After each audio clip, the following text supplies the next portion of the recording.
PPF safe है और mutual fund risky, ये सुनकर आपने पीपीएफ में पैसा डालना शुरू कर दिया, या फिर म्यूचुअल फंड्स में ज्यादा रिटर्न मिलते हैं ये सुनकर आपने पीपीएफ को कंप्लीटली इग्नोर कर दिया। तो दोनों ही केसेस में आप हाफ नॉलेज पर डिसीजन ले रहे हो। इस वीडियो में हम म्यूचुअल फंड्स और पीपीएफ को काफी सारे फैक्टर्स पर कंपेयर करेंगे, जैसे कि रिस्क कितना होता है, बेनिफिट्स आपके पास कौन से हैं, रिटर्न कितना मिलता है, टैक्सेशन कैसा होता है, लिक्विडिटी कितनी मिलती है, और ये सब मैं आपको रियल लाइफ एग्जांपल्स के साथ समझाऊंगा।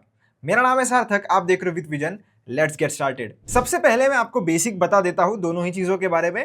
पीपीएफ का मतलब होता है पब्लिक प्रोविडेंट फंड। ये एक गवर्नमेंट बैक्ड स्कीम है। इसमें आपका पैसा बिल्कुल भी स्टॉक मार्केट में इन्वेस्ट नहीं होता है, इसलिए इसमें मार्केट रिस्क बिल्कुल भी नहीं होता। अगर आपको पीपीएफ के बारे में डिटेल में समझना है तो चैनल पर आपको लॉन्ग वीडियो मिल जाएगा, मैं लिंक डिस्क्रिप्शन में डाल दूंगा, आप इस वीडियो के बाद में डेफिनेटली चेकआउट कर लेना। पीपीएफ में आप मिनिमम 500 रुपए या मैक्सिमम 1.5 लाख पर ईयर जो है वो इन्वेस्ट कर सकते हो। इसमें आपको 15 साल का लॉक इन मिलता है, यानी कि 15 सालों तक आप अपना पैसा जो है वो निकाल नहीं सकते। फिलहाल के हिसाब से इस पर आपको 7% का इंटरेस्ट रेट भी मिल जाएगा, जो कि क्वार्टरली रिवाइज होता है। बहुत हद तक ये 7.1% के आसपास ही रहेगा। और सबसे इंपॉर्टेंट बात यह है कि इस पर जो आपको इंटरेस्ट मिलता है वो भी टैक्स फ्री होता है, और जब आप 15 सालों के बाद या इसके लॉक इन के बाद जब पैसा वापस निकालते हो तो वो भी कंप्लीटली टैक्स फ्री होता है।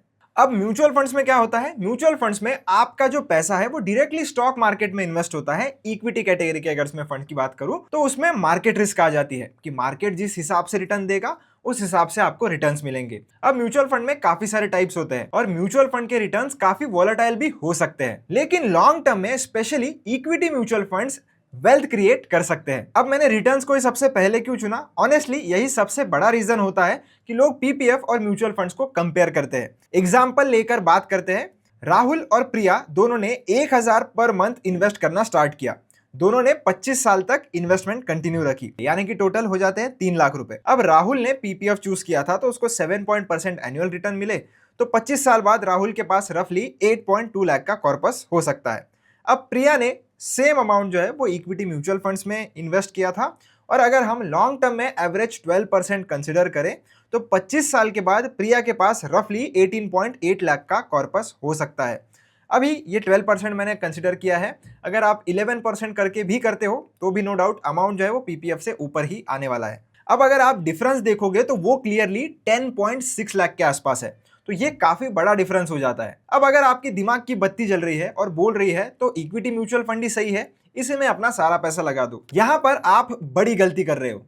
आपको सिर्फ और सिर्फ रिटर्न्स देके कभी भी प्रोडक्ट सेलेक्ट नहीं करना है, आपको अपने रिस्क को भी कंसिडर करना पड़ता है। प्रिया के पास जो 18.8 लाख का कॉर्पस जमा हुआ है वो बिल्कुल भी गारंटीड नहीं था। उन 25 सालों में प्रिया ने मार्केट रिटर्न्स में काफी ज्यादा वॉलेटिलिटी देखी होगी, और उसमें से कई सालों में तो उसको नेगेटिव रिटर्न्स भी मिले होंगे। और दूसरी साइड पर राहुल के रिटर्न्स काफी लो थे, पर उसको मार्केट का कोई भी टेंशन नहीं था। उसको पता है कि उसको कितना रिटर्न मिलेगा और उतना उसको मिला भी। अब बात करते हैं रिस्क फैक्टर को लेकर। पीपीएफ में मार्केट रिस्क नहीं होता, ये गवर्नमेंट बैक स्कीम है। मार्केट क्रैश हो, रिसेशन आए या इलेक्शन रिजल्ट्स आ जाए, कोई भी बड़ी न्यूज आ जाए, आपका जो पीपीएफ का रिटर्न है वो आपको मिलेगा ही मिलेगा। और पीपीएफ का जो डेली बैलेंस होता है वो भी फ्लक्चुएट नहीं करता है। इसीलिए पीपीएफ उन लोगों के लिए ज्यादा सेफ है जो कोई भी झंझट नहीं चाहते और उनको सेफ रिटर्न्स चाहिए। बात करूं अगर म्यूचुअल फंड्स की, तो म्यूचुअल फंड रिस्क कैटेगरी पर डिपेंड करता है।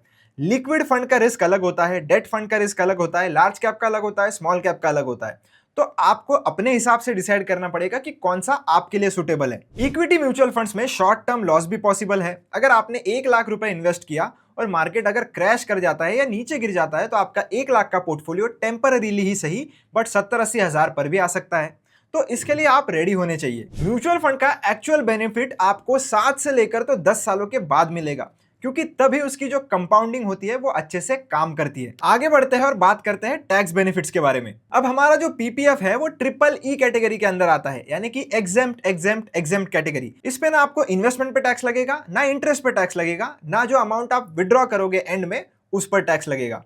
तो ये कंप्लीटली टैक्स फ्री स्कीम है। और अगर मैं आपको एग्जैक्टली समझाऊं सिंपल लैंग्वेज में, तो पीपीएफ में जो भी अमाउंट आप इन्वेस्ट करते हो वो ओल्ड टैक्स रेजिम के अंदर सेक्शन 80C के अंदर डिडक्शन के लिए एलिजिबल होता है, up to 1.5 lakh limit only.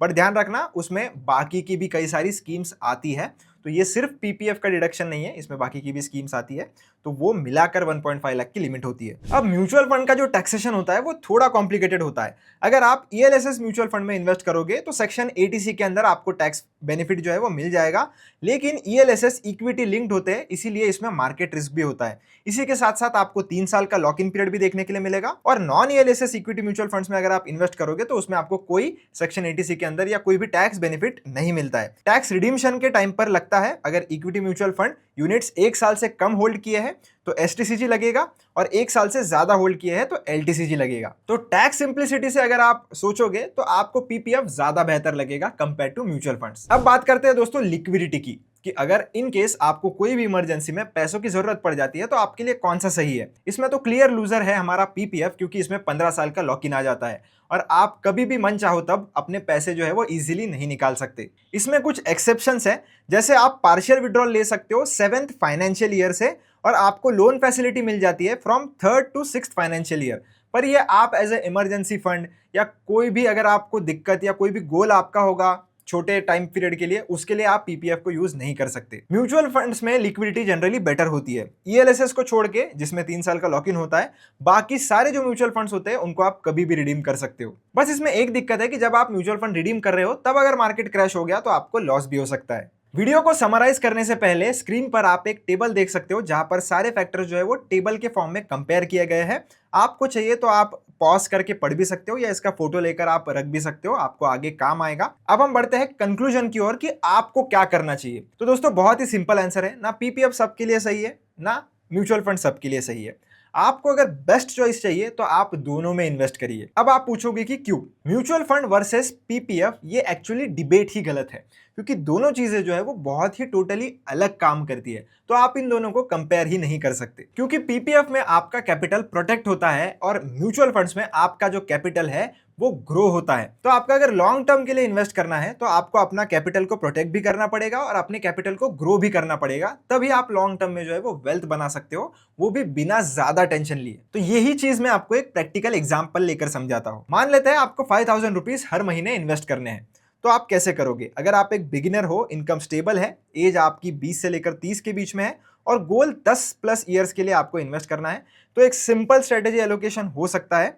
सिर्फ एग्जाम्पल है दोस्तों, आप अपने हिसाब से जो है वो इसको कम ज्यादा कर सकते हो। मैं सिर्फ आपको ये बता रहा हूं कि आप कैसे जो है वो कर सकते हो। 1000 रुपीज पीपीएफ में डालिए, 4000 rupees equity mutual fund SIP में डालिए। क्यों? क्योंकि आपका एज कम है, आपके पास टाइम ज्यादा है, तो आप वेट कर सकते हो और आपका रिस्क एपेटाइट जो है वो भी ज्यादा है। अगर आपकी एज 30 है या उससे थोड़ी ज्यादा है तो उस केस में आप इक्विटी एलोकेशन कम कर सकते हो और पीपीएफ का जो है वो थोड़ा बढ़ा सकते हो। अगर आप एक कंजर्वेटिव इन्वेस्टर हो, मार्केट गिरते ही आपको टेंशन हो जाती है, तो रेशो आप थोड़ा चेंज कर लो, 2000 पीपीएफ में कर लो, 3000 म्यूचुअल फंड में कर लो। और अगर आप बहुत ही ज्यादा यंग हो, 18-19 साल के हो, तो मैं तो कहूंगा कि पीपीएफ में आप 500 या 1000 डालो, या अगर आप वो नहीं भी फिलहाल खोलोगे तो भी चलेगा। इक्विटी पर आप ज्यादा ध्यान दे सकते हो, क्योंकि आपके पास इनफ टाइम है रिटायरमेंट के बारे में सोचने के लिए, या 15 साल के बाद आप क्या करोगे वो सोचने के लिए। इक्विटी म्यूचुअल फंड में आपका वेल्थ बनाने का जो चांस है वो काफी ज्यादा बढ़ जाता है, और वही वन ऑफ द ऐसा सोर्स है जो इन्फ्लेशन को बीट कर देगा, क्योंकि हमारा इन्फ्लेशन जो है वो अभी 6 to 7% ऑन पेपर है। बाकी की अगर आप मेडिकल, एजुकेशन, ये सारी चीज़ें देखोगे तो उनमें तो उससे भी ज़्यादा है। तो ऐसे टाइम पर आप अगर पीपीएफ में पैसा डालोगे भी तो वो आपको रिटर्न्स नहीं देने वाला, वो सिर्फ इन्फ्लेशन के हिसाब से ही ग्रो हो रहा है, क्योंकि 7% का इन्फ्लेशन है, 7.1% आपको रिटर्न मिल रहा है। तो ऐसा समझिए कि कल को जाकर खर्चा भी आपका उतना ही होगा जितना आपका पीपीएफ में बनेगा। और अगर आपको वेल्थ ही बनानी है तो equity mutual funds one of the best option I. Hope hope दोस्तों इस डिबेट का आंसर आपको मिल गया होगा कि पीपीएफ और म्यूचुअल फंड्स में कौन सा बेहतर है। वीडियो अच्छा लगा हो तो चैनल को सब्सक्राइब जरूर करना, वीडियो को लाइक जरूर करना। मिलता हूं आपसे एक ऐसी इंटरेस्टिंग वीडियो में। Till then keep learning, keep earning.